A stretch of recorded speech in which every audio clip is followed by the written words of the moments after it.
আসসালামু আলাইকুম সবাইকে। আজকে ছোট্ট একটা ভিডিওতে আপনাদের সাথে ছোট্ট একটা গল্প শেয়ার করব। গল্পটি শোনার আগে যারা আমার চ্যানেলটিতে নতুন আছেন অবশ্যই আমার চ্যানেলটা সাবস্ক্রাইব করে দিবেন এবং ভিডিও ভালো লাগলে লাইক কমেন্ট করে দিবেন।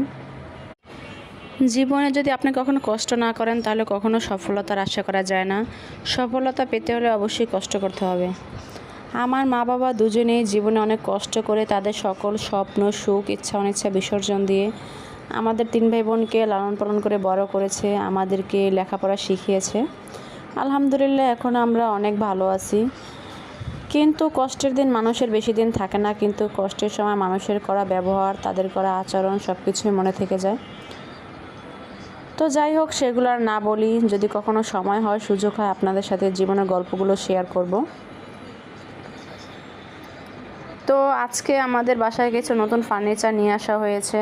আমাদের বাসায় 2-3টা রুম খালি ছিল, সেই রুমের জন্য কিছু ফার্নিচারের প্রয়োজন। তো এক রুমের জন্য ফার্নিচার আনা হয়েছে, একটা খাট এবং ডাইনিং টেবিল, একটা জুতার আলনা, জামা কাপড় রাখার জন্য একটা শেলফ, সব কিছু নিয়ে আসা হয়েছে। তো যাই হোক, সব কিছু একদম গুছিয়ে পরিপাটি করা হয়েছে। এই যে দেখেন, এখানে মা আর আমার আব্বু দুজনে মিলে তাদের কিছু কিছু কথা শেয়ার করতেছিল।